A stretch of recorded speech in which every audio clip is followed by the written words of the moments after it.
할렐루야. 이 새벽에 하나님의 말씀을 사모함으로 나오신 우리 모든 성도님들을 축복하고 환영합니다. 오늘 우리에게 주신 하나님의 말씀은 민수기 10장 1절부터 10절까지입니다. 본문의 말씀을 제가 봉독하겠습니다. 여호와께서 모세에게 말씀하여 이르시되 은 나팔을 둘을 만들되 두들겨 만들어서 그것으로 회중을 소집하며 진영을 출발하게 할 것이라. 나팔 두 개를 불 때에는 온 회중이 회막 문 앞에 모여서 내게로 나아올 것이요 하나만 불 때에는 이스라엘의 천부장된 지휘관들이 모여서 내게로 나아올 것이며 너희가 그것을 크게 불 때에는 동쪽 진영들이 행진할 것이며 두 번째로 크게 불 때에는 남쪽 진영들이 행진할 것이라.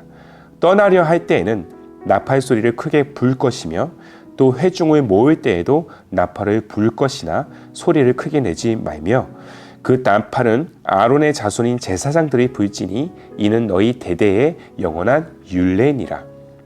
또 너희 땅에서 너희가 자기를 압박하는 대적을 치러 나갈 때에는 나팔을 크게 불지니 그리하면 너희 하나님 여호와가 너희를 기억하고 너희를 너희의 대적에게서 구원하시리라. 또 너희의 희락의 날과 너희가 정한 절기와 초하루에는 번제물을 드리고 화목제물을 드리며 나팔을 불라. 그로 말미암아 너희의 하나님이 너희를 기억하시리라. 나는 너희의 하나님 여호와니라. 아멘. 오늘 말씀은 말씀을 기억하고 순종하는 인생이란 제목으로 나누기를 원합니다.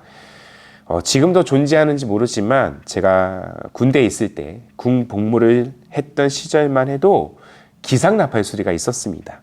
이 기상 시간이 6시가 되기 10분 전부터 기상 나팔이 울리면 모든 대원들이 6시가 되기 전에 친구를 정리하고 연병장에, 운동장에 모여야 했습니다.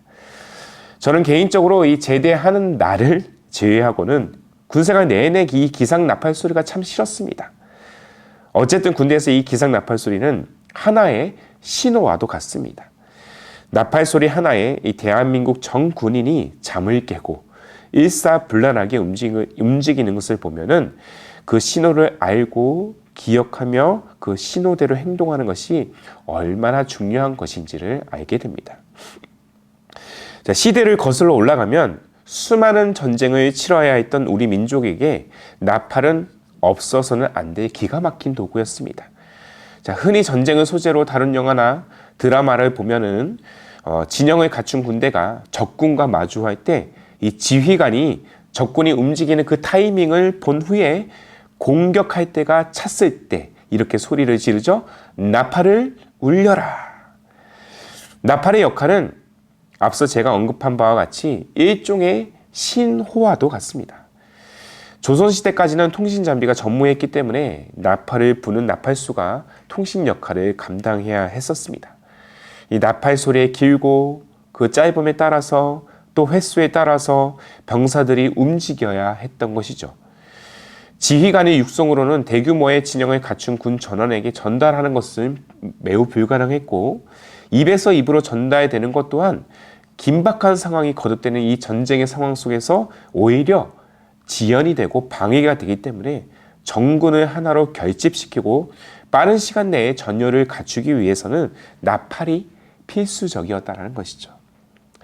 나팔은 우리나라 전쟁에만 해당되는 것은 아닙니다. 전 세계적으로 전쟁에 유용하게 쓰였습니다. 오늘 본문에 등장하는 이스라엘 민족에게도 이 나팔은 중요한 역할로 쓰임받게 됩니다. 자, 본문은 출애굽기 19장에 기록된 이 시내산에서 하나님과 이스라엘 백성들이 언약을 맺는 그 장면을 배경으로 하고 있어요. 어제 우리가 묵상했던 바와 같이 하나님의 임재를 상징하는 이 구름기둥과 불기둥이 하나님께서 백성들과 함께 하시고 그들의 삶의 중심이 되어 주셔서 그들을 보호하시겠다는 신호라면 오늘 본문에 등장하는 이 은나팔은 하나님의 말씀과도 같은 것입니다. 그래서 모세로 하여금 나팔이 부는 이 다양한 소리에 따라서 백성들이 움직일 수 있도록 지금 지시하고 계신 것입니다. 자, 본문 2절의 말씀이에요. 은나팔 둘을 만들되 두들겨 만들어서 그것으로 회중을 소집하며 진영을 출발하게 할 것이라. 하나님께서 모세를 통해서 은으로 나팔을 두 개를 만들라고 지시하십니다. 그리고 본문 3절부터 10절까지 몇 가지의 소리와 그 짧고 굵음을 통해서 백성들이 각 소리마다 움직일 수 있도록 그 규칙을 정하십니다. 먼저 2개의 나팔을 동시에 길게 불면 온 백성이 한 곳에 모여야 하고요. 나팔 1개로 긴 소리를 내면 천부장된 지휘관이 소집되어야 하고, 나팔 1개가 짧고 큰 소리를 내면 행진 대여를 갖춰야 합니다. 그리고 양 나팔이 짧고 큰 소리를 내면 출정을 의미하는 것이고요. 양 나팔을 길게 불면은 절기와 예배를 지키는 신호가 되는 것입니다. 이처럼 여러 신호를 통해서 백성들로 하여금 기억하게 하고 그 소리마다 각각 또 취해야 될 약속된 행동들을 통해서 백성들이 일사불란하게 움직일 수 있도록 하기 위한 것입니다. 자, 이를 통해서 오늘 본문에서 우리가 중요하게 여겨야 할 키워드는 2가지입니다. 오늘 말씀은 다 잊으셔도 되는데 이 2가지 단어만큼 꼭 기억하십시오. 먼저는 기억이고요. 둘째는 행동 또는 순종입니다. 혹 이스라엘 백성들이 하나님께서 모세를 통해서 내리신 이 나팔 소리의 신호를 제대로 숙지하지 않는다라면 실제 상황에 맞닥뜨렸을 때 우왕좌왕하게 될 것입니다. 여기서 기억을 오늘날 우리 신앙에 대입을 해보았을 때요, 우리가 하나님의 말씀을 제대로 묵상하지 않고 듣지 않으며 그 말씀을 기억하지 않는다라면 과연 바른 신앙으로 우리가 나아갈 수 있을까? 우리가 봐야 할 바른 신앙의 길이 분명히 있습니다. 분명히 있는데 그 길을 안내할 말씀이 지금 내 영혼에 없다라면 우리 신앙은 자그마한 어려운 위기와 상황에도 우왕좌왕하면서 방황의 길로 빠져들게 될 것입니다. 바르고 건강한 신앙, 어떠한 시험과 유혹, 어떠한 사탄의 공격에도 우리 믿음이 흔들리지 않고 믿음의 여정을 향해서 올곧게 나아가려면 무엇이 필요하겠습니까? 하나님의 말씀입니다. 하나님의 말씀을 알고 하나님의 말씀을 묵상하며 때때마다 약속의 말씀을 기억하는 것이에요. 그래서 우리 신앙에 있어서는 말씀은 굉장히 절대적인 가치입니다. 말씀을 아는 것이 매우 중요합니다. 우리가 예배를 통해서 말씀을 들어야 하는 이유, 매일 성경 본문으로 매일같이 말씀을 큐티해야 하는 이유, 또한 그리스도 중심 성경 읽기를 통해서 성경을 계속해서 읽어 내려가고 통독을 해야 되는 이유는 말씀을 통해서 우리에게 주시는 하나님의 뜻을 우리가 알아야 우리가 바르고 온전한 신앙, 흔들리지 않는 믿음으로 나아갈 수 있기 때문입니다. 말씀이 바로 우리의 나팔인 것이죠. 그러므로 사랑하는 성도 여러분, 새로이 열어가는 이 올 한 해 무엇보다 말씀을 알아가는 그러한 귀한 여정이 되시기를 소망합니다. 말씀을 통해서 나를 향한, 또는 우리 가정을 향한, 우리의 모든 삶의 영역을 향한, 우리 교회를 향한 하나님의 사랑의 마음을 깨달아 가기를 원합니다. 말씀을 기억하십시오. 그리고 끊임없이 말씀을 여러분들 묵상하십시오. 말씀을 읽으십시오. 그리고 말씀으로 이겨내시기를 바랍니다. 그러나 우리가 흔들리지 않는 믿음, 무너지지 않는 신앙으로 나아가기 위해서는 말씀을 그저 알고 그저 그 말씀을 기억하는 것으로만 그쳐서는 안 돼요. 하나님의 말씀에 따라 나아가는 이 행동, 그 순종의 신앙이 뒷받침이 되어야 합니다. 말씀을 진정으로 안다라는 것은 그 말씀에 내가 순종하는 것까지 포함이 된 것입니다. 자, 요즘 시대는 말씀의 풍요를 누리고 있습니다. 온라인에서 공유된 수많은 설교들, 성경에 관한 수많은 지식들을 우리는 어렵지 않게 얻을 수 있어요. 그런데 문제는 아는 만큼 우리가 말씀대로 살지 못한다라는 것입니다. 그저 내 마음에 감동이 되고 위로가 되는 말씀에 그렇게 그 말씀에만 귀를 기울일 뿐은 말씀 자체를 삶의 중심으로 두지 않고 살아가는 영혼들이 이 땅에 얼마나 많은지 모릅니다. 저와 여러분은 어떻습니까?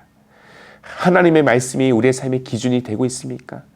말씀을 절대적인 가치로 여기고 그 말씀에 따라서 말씀에 순종하는 인생이 되고 있는지를 오늘도 저와 여러분은 스스로 점검하고 돌아봐야 할 것입니다. 성도의 삶이라는 것은 말씀을 아는 것, 그리고 말씀을 듣는 것을 넘어서 말씀대로 행하는 것입니다. 하나님의 명령, 말씀을 의미하는 이 나팔 소리를 따라서 이스라엘 진영이 움직였던 것처럼 우리 또한 하나님의 말씀을 알고 그 뜻에 순종하며 나아갈 때 모든 시험과 유혹으로부터 우리는 보호를 받고요. 그리고 승리할 수 있습니다. 하나님의 마음에 합한 자로서의 인생을 살 수 있다는 것이죠. 그러므로 사랑하는 성도 여러분, 말씀에 무엇보다 순종하는 인생이 되십시오. 그리고 말씀을 행하는 삶, 말씀으로 살아내는 삶을 사시기를 바랍니다. 이렇게 주어진 삶 속에서 우리가 말씀을 기억하고 말씀에 순종하는 삶으로 나아가는 자들에게 주어지는 축복이 있어요. 그 축복은 하나님이 우리의 믿음을 기억하시고 끝까지 구원의 여정으로 이끄신다는 약속인 것입니다. 오늘 본문 마지막 절 10절의 말씀을 제가 다시 한번 읽어드릴게요. 또 너희의 희락계의 날과 너희가 정한 절기와 초하루에는 번제물을 드리고 화목제물을 드리며 나팔을 불라. 그로 말미암아 너희의 하나님이 너희를 기억하시리라. 나는 너희의 하나님 여호와니라. 그로 말미암아 하나님이 너희를 기억하시리라. 아멘이십니까? 말씀을 가까이 하는 우리의 인생 가운데 말씀을 알고 말씀을 묵상하며 그리고 말씀 안에서 그 고귀한 뜻을 따라서 우리가 순종하며 나아갈 때 하나님은 이러한 순전한 믿음을 기억하시고 변치 않는 섭리로 우리가 하나님께 속한 자로서 영원한 삶, 약속의 땅으로 이끄시겠다는 이 놀라운 은혜와 약속을 누리는 우리 모두가 되기를 소망합니다. 기독교 신앙에서 내가 구원받은 자로서 내가 하나님의 자녀, 하나님께 속했다는 사실만큼 우리 인생에 큰 축복은 없습니다. 이 축복이 어디에서부터 흘러나와야 될까요? 바로 솔라 스크리투라, 오직 말씀에서 시작된다는 사실을 여러분들이 잊지 마시기를 바랍니다. 올해 우리 교회에 주신 말씀, 주의 말씀은 내 발의 등이요 내 길의 빛이니이다. 이 말씀을 오늘도 우리 가슴에 품고 매일 말씀을 사모하며 말씀을 기억하며 말씀에 순종함으로 나아가는 저와 여러분의 삶, 그리고 광야를 넘어서 이 가나안을 향해 나아가는 그러한 축복의 여정이 되시기를 주님의 이름으로 소망합니다. 아멘. 함께 기도하겠습니다. 살아계신 하나님, 우리 인생의 가장 중요한 가치, 그 달고 오묘한 말씀, 생명의 말씀이 곧 하나님이 되심을 잊지 않는 우리의 신앙이 되게 하여 주옵소서.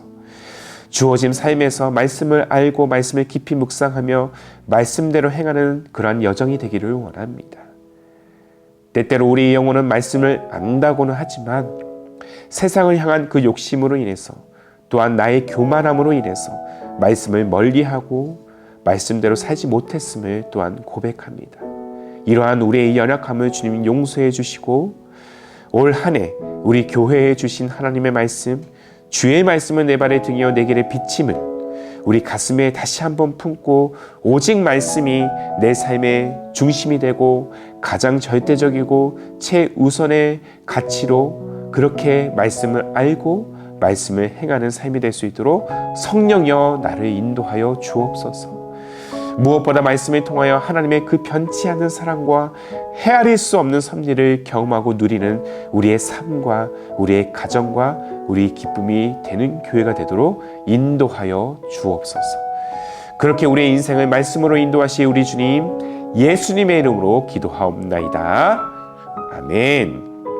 오늘도 주신 말씀에 따라서 이 두 가지의 기도 제목을 가지고 함께 기도하기를 원합니다. 무엇보다 말씀을 기억하고 묵상하고 순종하는 것이 우리 인생의 가장 중요한 사명임을 기억하면서 말씀대로 사는 인생, 믿음의 가정이 되게 하옵소서. 한 걸음 더 나아가 우리 교회에 주신 말씀, 주의 말씀은 내 발의 등이요 내 길의 빛이니이다. 이 말씀을 우리 영혼에 품고 매일 말씀을 사모하고 기억하며 그렇게 순종하는 진리의 공동체에 우리 기쁨이 되는 교회가 되게 하옵소서. 이 두 가지의 기도 제목을 간절한 마음으로 함께 고백하시면서 기도로 하루의 삶을 열어가시기를 바랍니다. 함께 마음을 다해 기도하겠습니다.